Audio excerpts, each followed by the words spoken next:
them out. Check them out.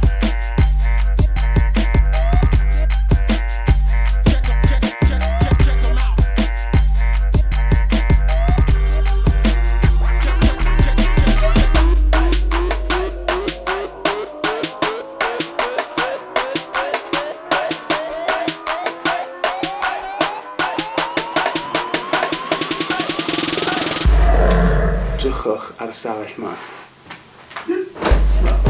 Mae yna dros 400 o stafelloedd yn y gwesty yma. Pob un o'r safon uchaf. Yn enwedig yr un nesaf. So yn y gyfres yma hyd hyn, dwi wedi aros mewn apartments, B&Bs, hostels a gwestai digon neis.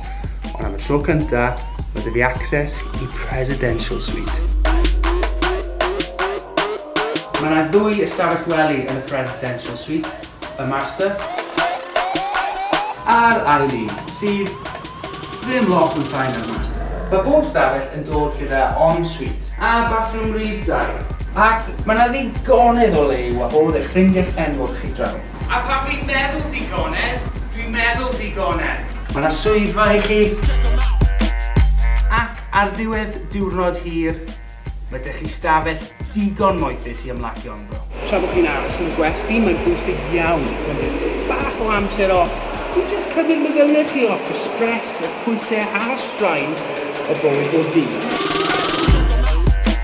Ac mae yna lawer o ffyrdd o wneud hyn. Gallwch chi treulio hanner o'n fach yn y parc. Neu yn y sauna. A beth am yr experience shower?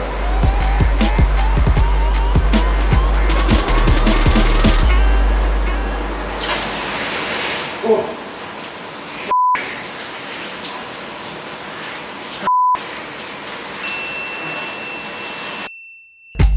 Gyda llaw, mae ballroom i gael yma hefyd, yr ail fwyaf yn Ewrop.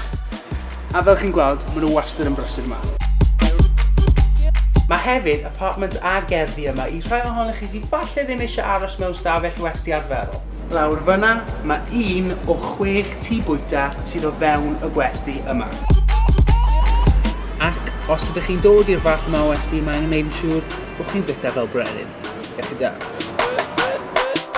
Felly faint mae'r lle yma yn mynd i gostio chi? Am 2 ystafell wely gyda ensuite a walk-in wardrobes, cegin, stafell fwyta, swyddfa, golygfa dros y ddinas, ystafell fyw, mynediad i'r executive club a gwas personol. Am y pris resymol iawn o €5,000 y person y noson. Wel, dyna ni, diolch yn fawr Crinthia, heb os nag oni bai, un o'r gwestai mwyaf moethus dwi erioed di aros ynddo. Nôl i reality nawr, nôl i'r hostels a gwestai rhad. Un mas nawr, come on.